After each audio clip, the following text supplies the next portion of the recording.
Welcome to the Love Lab podcast, a safe place to get real about sex.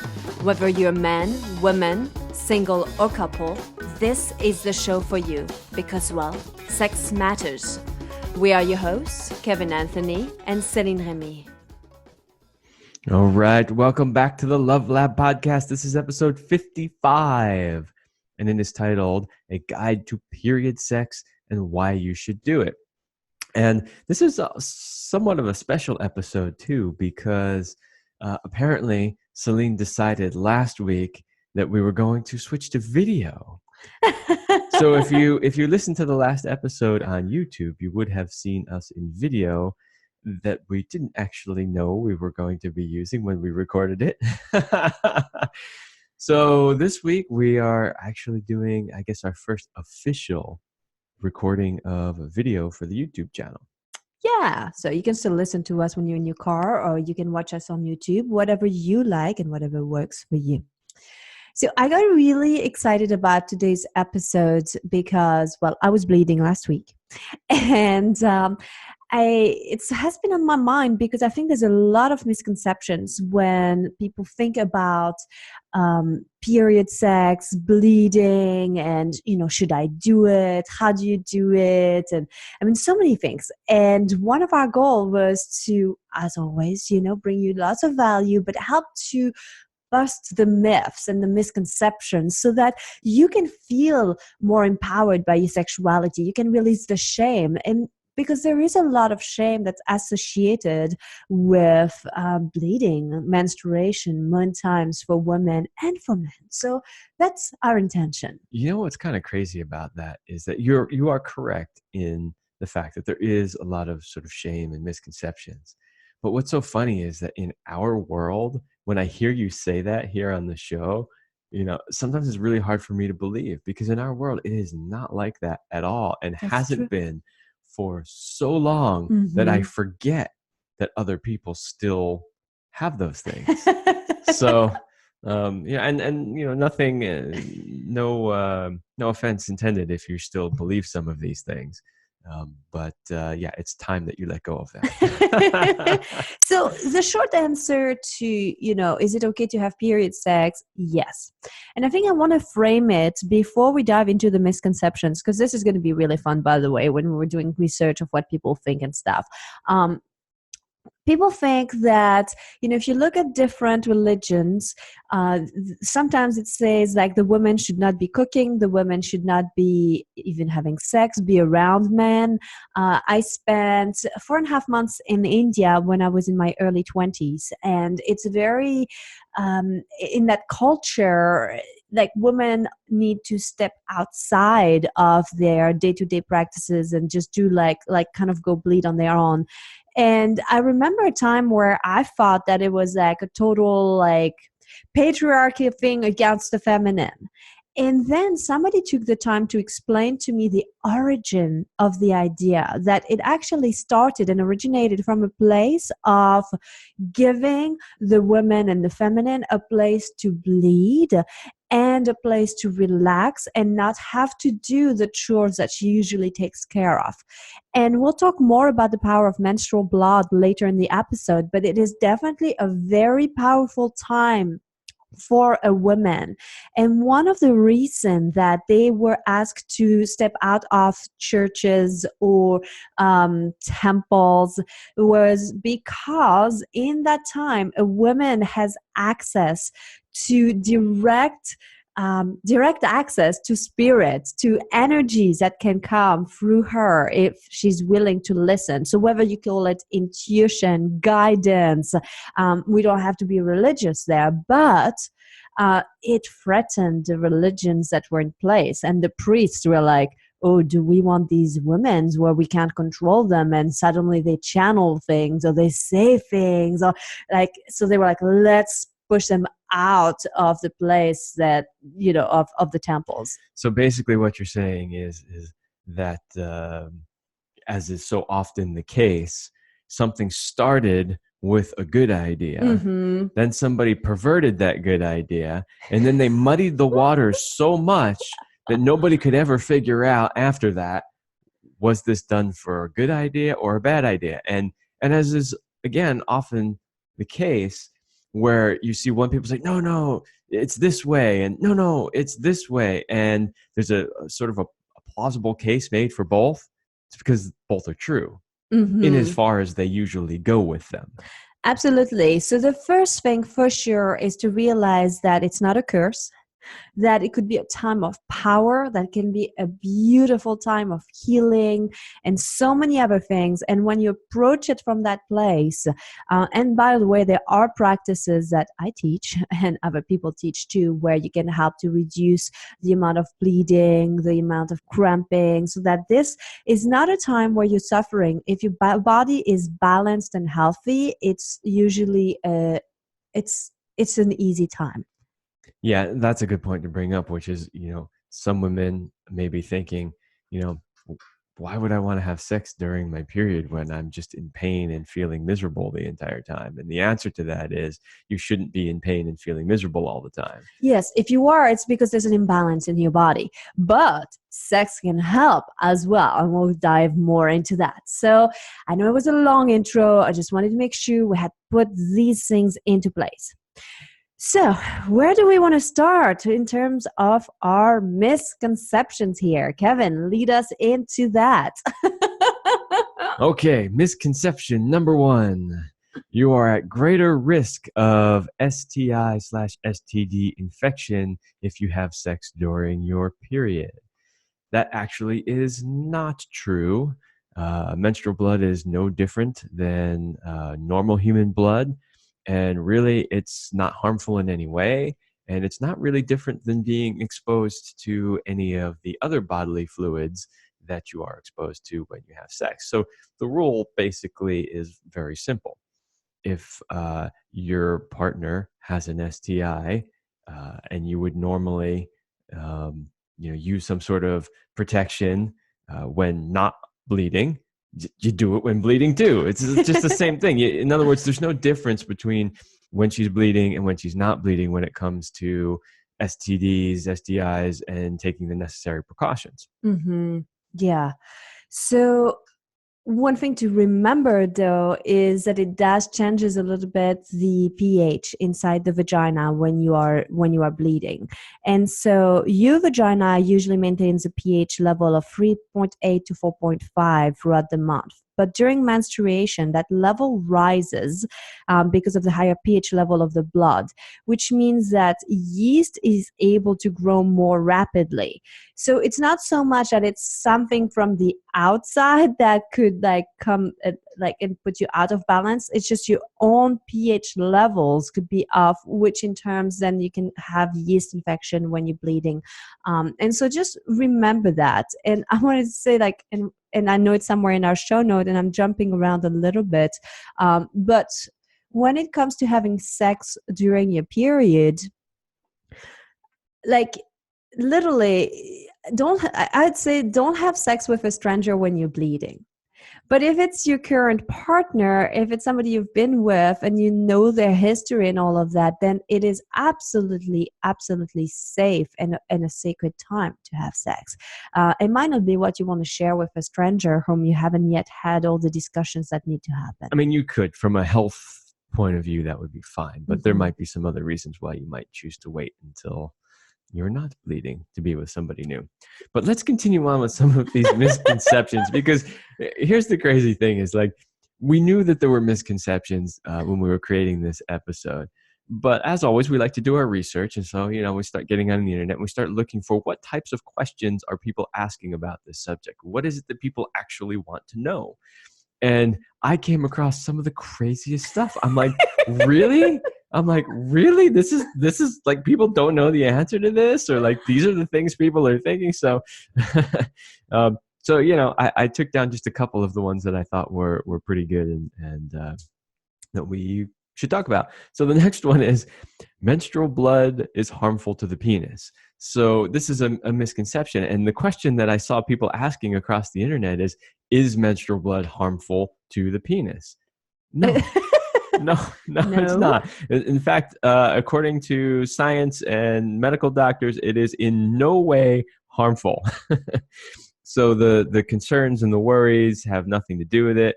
Menstrual fluid is a mix of blood and tissues that line the uterus every month to prepare it for pregnancy. If the pregnancy doesn't occur, then it's simply shed out. So it's just all normal stuff. It's nothing weirder than semen. Basically, if you're fine with what comes out of your penis, you should be fine about what comes out of the vagina, basically. Exactly. So how about that one? Is sex during periods a perversion? Like, does it make you a kinky fuck?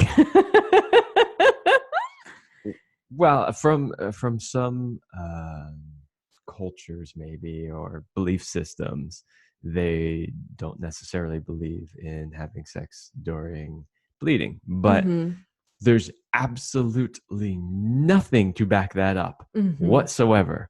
So it is perfectly normal, and according to studies, most couples do have sex during their period. Woohoo! And we'll talk more about why you want to do that. Yay for them. Yeah, it does help. It works really well. So, and also it's funny, like the perversion, the idea, again, it's about like putting menstrual blood over there, like that thing that we don't talk about, or like, yeah, it has this whole shame thing around it. And so the more we're able to talk about it just as regularly, I like to announce it to the world, hey, I'm bleeding. Like I'm always the first one. Let's say I go to my yoga class and first thing I tell my teacher, I'm bleeding today, so I'm going to take it easy, or like we are at the gathering and someone's like, yeah, I'm a little grumpy, I'm bleeding, or whatever it is, I'm like, we need to make people more aware because it's something that every woman goes through. So, but by the way, when you mentioned earlier that it was a practice for the women to not have to do their chores and the things that they normally do, I was thinking in my mind, like, okay, women, raise your hands. How many of you would love to get a free pass every time you bleed? Where it's like, oh, it's your bleeding week. Okay, just go meditate, relax, sleep in, do your thing. We'll take care of all of the other things you normally do. Like, how many of you would love that? I actually do that. Well, that's one of the beauty of working for yourself, right? Is that you can choose. And when I'm bleeding, I always give myself at least a day or two of slowing things down, of like resting, of just like doing things that are not that nourish me, basically. So even if it's working, it has to fuel me. This is something that I wish the corporate world would really embrace. And some people might have a problem with that. Oh, it's discrimination in the other way. Why do they get to? But, if you've ever experienced bleeding, which obviously I have not because I'm a guy, but like just observing it, like, think about, anytime when your body doesn't feel normal, where it feels off, maybe because you're starting to get sick, or maybe because, you've got digestive, anytime where you really don't feel good. And now imagine that for like days on end, and then trying to push through some sort of hard corporate career, like obviously that's not going to be real fun, right? There are some companies who do give you like a day off.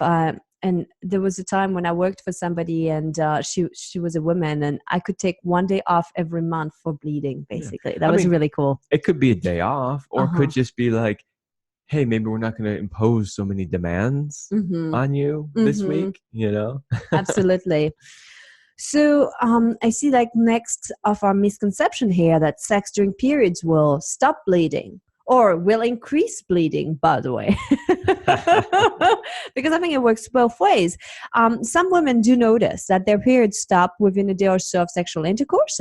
But that doesn't mean that the blood has been pushed back up into the uterus and it's unable to flow out. And that's the real misconception, that somehow it's going to shove everything back up in there and it's going to cause a problem because it won't be able to come out. That is nonsense. Well, what really happens is when you have sex, it creates uterine contractions, right? So that expels the menstrual fluids, the blood and tissue faster. So that kind of causes the bleeding to stop sooner than usual. What I've noticed for me is I have a very light cycle. And so let's say I'm towards the end, it's already like day 3 and I'm barely bleeding. But if we have sex, it will bring some bleeding back, but just for like an hour or so. And I think it kind of like cleans it out. That's what we were talking this weekend about. Well, I was like, yeah. The other thing is too, is that the head of the penis is designed to be a plunger. It's a plunger. It is. It's research sperm competition, right? Like if somebody else has already ejaculated inside the woman and you come along and have sex with her, the penis is designed to pull all of that out with every thrusts. Well, as you come out, so you thrust in and then you come out, and you're literally pulling everything out so that you can make room for your own semen. So that same sort of thing happens with menstrual blood, which is it really helps pull stuff out. That's cool. So you might notice it could increase the bleeding just because you just had sex and there was more contraction, but then it will stop the bleeding.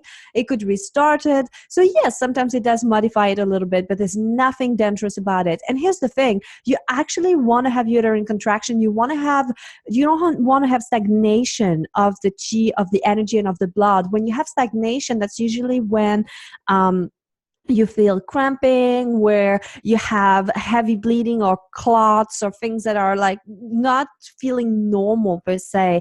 And so when there's blood chi stagnation, if you go see an acupuncturist, that's what they'll do. They'll get the blood flow to move through the body better so that there's not so much of that stagnation in the uterus. So actually it's a really good thing. So you want to have sex to activate this circulation. All right. The last one on our list, and these are by no means all of them. So many of them. Some of them were even more ridiculous than some of the ones we've covered. But the last one is you can't get pregnant during your period. We absolutely need to address this because it is a misconception. Yeah, how many people have been burned by that one? So, okay. The chances of getting pregnant when you bleed are less, especially at the beginning of your cycle. However, if you are a woman who has a short menstrual cycle, anywhere from 21 to 24 days, and you bleed for like 5 to 7 days, the 5, 6, 7, day 7 are potentially fertile because sperm can live inside the vagina for up to 5 days. Right. And so that's the key, is technically a woman is not capable of becoming pregnant while she's bleeding. But what happens is the sperm can live inside for up to 5 days, which means if you ejaculate inside her towards the end of her period, when that ends and the fertile period begins, there could still be live little guys swimming around in there. Yes. So never use that as a birth control. Okay. Like just forget that the idea, that's a misconception. So now that we've dispelled some of those myths, let's talk a little bit about why it's a good time to have sex. So Isn't it always a good time to have sex? It's true. And okay, I want to talk about it from the women's perspective. And then I think that Kevin, you could talk about it from the guy's perspective too. I know that for me, I have both that come up. I want to fuck. Like it's going to help me. It's going to help to release the cramping because, it helps to alleviate cramping. It makes you in a better mood. If you have headaches, it can remove them. And then, orgasms will release anything like oxytocin, endorphin, dopamine, so all these hormones in your body that help you feel better and can really reduce the pain. So when you think about that, it's like, yes. So there's the part of me that's like, I want to have sex. This can help me as a healing thing to do. Rather than taking a painkiller, I'll just stick a penis inside the vagina. And we have a name for that. Yes, it's called cockspurring. Thank you. I was like, what was the name again? I take a cockspurring, because it works way better for me. But anyway, so, and sometimes I don't want anything inside. Sometimes I just want a few days of break too. And so it's very interesting to stay in tune with what's going on in your body. And I think as a woman, it's okay if you don't want to be touched, if you don't want to be penetrated, like don't. But if you do it. And pay attention because maybe for a couple of days you don't want to and then you're like really horny. And like, please go for it. And I know that sometimes, and we might be thinking like, hey, I mean, it's not practical, right? Because we got to prepare maybe things a little bit more, and we'll tell you at the end like how to do it and all of this. Or you might be worried, what if it smells different? Because yes, it's true, it does smell a little bit different because it's blood. But it's all relative. I mean, if you eat well, if you shower and stuff, it's like it's really not bad. It's all about health. It really is. If you're a Yes. healthy person, there's no problem whatsoever. But, if you notice things are different, significantly different, then you might want to take a deeper look at your overall health. So I'm curious about what's your experience, and maybe we could go way back to like the first time you had sex with a woman who was bleeding. Do you even As if remember? I even remember that. No, I don't. I would say I've been fortunate that most of the partners I've had in my life have not had a problem with having sex during their period. Most of Hmm. them were perfectly fine with it. But I do know some women tend to have much more difficult menstruations, so you know they may not be as willing. I personally haven't really experienced that. Most of my partners have been perfectly fine, and so pretty much what I do is I just follow her lead. Mm. I see where she's at, and if she's showing signs of, being a little horny and wanting sex, then I'll go along with that. If she's showing signs of, I just want to curl up on the couch and read a book, then I just go with that. Hmm. Um, and there definitely are times, especially in our relationship, where you get even hornier when you're bleeding than maybe some other days when you're not bleeding. Absolutely. And I think it has to do with the circulation of the blood too. It brings more blood flow. I think it kind of gives you like an internal massage. You feel more swollen and it's like, oh, I'm horny. I must do something about it.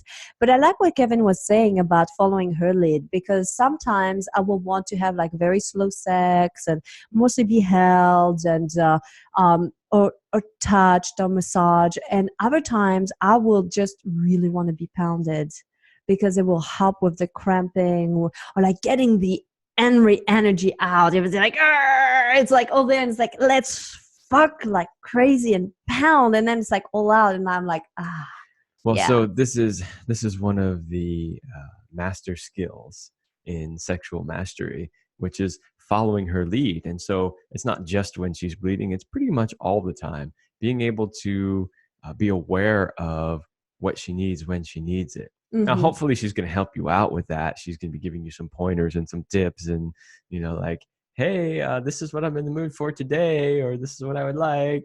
That's always great. And as a guy, do your best to try to figure it out, what she's wanting or needing. So in this case, the first thing is just deciding whether or not you're even in the mood for sex. Hmm.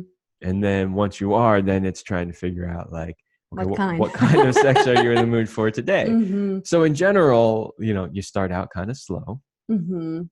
and you see how she responds to it. Maybe you can increase a little bit. And then if she's like, whoa, whoa, whoa, then slow it back down again. And if she's just like increasing along with you, then increase a little more. Hmm. Absolutely. So Until she's begging you for doggy style. true story. And so you want to be prepared. Since we're talking about this, let's finish with that. You want to have a towel underneath or a pad. We have a bleeding towel. That's the one we take with us when we travel. And it's one that I'm okay. It's a darker color. It can be bled on with no problem. Yeah, there's a towel, but there's also a pad Yes. specifically designed for Yeah, I mean, you can such get pads, things. you can get towel, whatever you want. So all of that are possible, but have something underneath, because that way you just feel you can relax. It's not going to be all over your sheets, and it's not going to have like, okay, now I'm having sex, now I have to do the laundry on top of that. And then, I always say like, hey, have washcloths ready for afterwards, and maybe have one for each, because when she goes from standing from the bed to going to the bathroom or putting on her panties again, like it could be more blood coming out, so you may not want to be dripping all over the floor. So just putting a little towel, a little washcloth here while she can walk, and then get cleaned, like rinsed off. And same with his penis, because sometimes there's more or less blood, and you might be surprised, it's really not that bloody at all. I mean, it depends, of course, Just on the day, on the moment, depends, but and the woman. yeah. And so I think these are kind of like, plus everything that Kevin was mentioning earlier in terms of the rhythm of it and following her cues. I'd love to take the last 5 minutes of our episode to talk a little bit about the power of menstrual blood, because this is not something that most people talk about. The floor is yours. Well, you can always add some wisdom into it. But first of all, we got to remember that blood is full of energy. And it has what's called stem cells. And you've probably heard of like stem cells therapy, and it grows so many things. It can regrow organs by using the stem cells of different things. And so you can use your menstrual blood for more than just bleeding and discarding it into the toilet or whatever you do, especially if you use one of those cups and menstrual cups that can collect the blood. You can then give the blood to your plants. And I do that. You can give it to your garden. I mean, I've read lots of books, and I'm going to get a little bit woo-woo here. And so bear with me. But it says too that if you give that to your plant or your garden, then the plants, which are intelligent, can tell what are you deficient in terms of minerals or things. And then it could like grow that. Some people say to put the seed in your mouth before you plant it, because your saliva gives your DNA, your information. Well, the blood does the same thing. And so I kind of like this symbiotic energy and relationship with my garden or with my house plants. And that story about plants, by the way, hospital get lots of blood, and so in one hospital they did that, where they used it and you dilute it with water and they gave it to the plants, and they saw a growth, like there was a difference in the growth of the plants. Well, yeah, you were doing this at your previous residence with your passion fruits. That's true. It was the most gigantic passion fruit vine I have ever seen, sprawled over the entire house, was dropping multiple fruits a day. Like they were everywhere. And I was not just using my blood, I was also using my female ejaculate. Oh yeah, it was a combination of both. So it was super That's potent. a topic for another day. So according to the Taoists, they used to think that it was thought that a man could become immortal by absorbing menstrual blood. And whether or not you believe in that, but and absorbing doesn't mean specifically to drink it. Even though you could, there are people who do that. There are recipes to put it into smoothies or cooking thing, if it's your thing. That we haven't tried. We haven't tried. We can't vouch for that one. No, but we know people who have and like it. So hey, if it's your thing, give it a try. It won't kill you, that's for sure. But absorbing is just absorbing through your penis, through the skin, when you have it. And so understanding that in ancient civilizations or like they used to understand the power of the blood more, and they used to use it, whether it was in ceremonies or seeing it as that. And there's something special that happens in a woman when she's bleeding. It says that both hemispheres of her brain, there's like a bridge that happens, and she has access to both hemispheres at the same time, because usually we have access to one or the other. Therefore, it makes it a really high spiritual and physical time for a woman. And some ancient texts claim that when a man makes love to a woman who is bleeding, it gives him access to a different energy, and he can be more in touch with his female energy and has the potential to feel what it feels like to be a woman while making love. So I don't know. We've had lots of period sex. I don't know if you felt the difference. I don't at all feel like a woman when we have sex and you're on your period. If anything, I would say that rather than saying it puts you in touch with what it feels like to be a woman, I would say that maybe it gives you a little bit more access to like your intuition. The feminine, yeah. Which is often considered a feminine aspect. But no, actually, I kind of feel like a man conquering his woman. Oh, yeah. Blood everywhere. All right. Okay. Well, there's the scene there. Well, the reason I wanted to share these was because there is so much more. And most women, they want to pretend that they're not bleeding. They put a tampon, or they take the pill, birth control, which totally stops their bleeding and creates a false bleeding that like it's just when they stop the pill, there's some bleeding that happens, but it's not their true menstrual cycle anymore. And so there's this whole idea that I have to be superwoman and I have to never say it when I'm bleeding or tired more. And I have to pretend that I want to do the same activities, but actually you shouldn't. This is a time where you can rest, where you can meditate, where you can have bigger insights, where you can prepare your entire month ahead. This is a time where you shed what no longer serves you throughout your body. This is where you get in touch with the cycle of life and death, because it's a little death per se. So it gives you the opportunity to go through that so that you can replant new seeds and create new things in your life. And I think if you approach it from that perspective, and if you make it a very sacred experience with your partner, where I invite you to make love with me or make love to me while I'm bleeding, and this is a sacred encounter, it can really change and supercharge your sexuality and create such a deeper connection and intimacy. Yeah, it's like anything else in life. You can fight against what is, or you can go with the flow.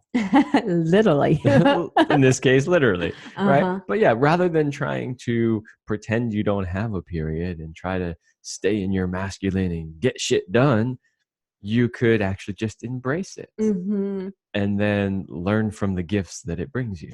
And it is my experience that most men are very supportive. The more a woman gives to herself and say, hey, I'm slowing down because I'm bleeding, or she puts boundaries in the house and say, hey, I'm not going to clean today, or we're going to eat out, or if somebody else wants to cook, I've noticed that the man will step up and will be like, absolutely, let me help you. How can I support you? Or like, yeah, mom's bleeding, so we're all cleaning the house. Like there's a lot of example that I've seen. And it all starts with you as a woman to say, this is it, this is enough, this is my break, and I'm going to educate everyone. And so if you change this idea and be like, having my moon time, my period, my menstruation, however you want to name it. I think, I like moon time because it's more positive, and you start to love that time, and then you start to create this environment, and then you have this relationship with your partner where making love becomes a healing, where it can help with releasing your cramping and just helping you both feel more in tune with each other.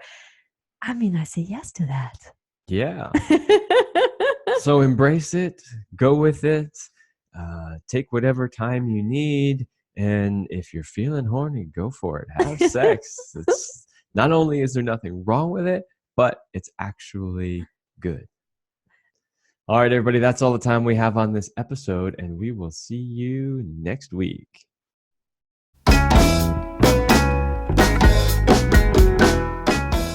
We hope you liked this episode of the Love Lab podcast. If you enjoyed this show, leave a comment and share it with your friends. And if you want more, we have an entire digital library with the best sex tips and relationship advice at CelineRemy.com. That's CelineRemy.com. So join us in the Sex Vault to continue this adventure. Thanks for listening. And remember, you're amazing.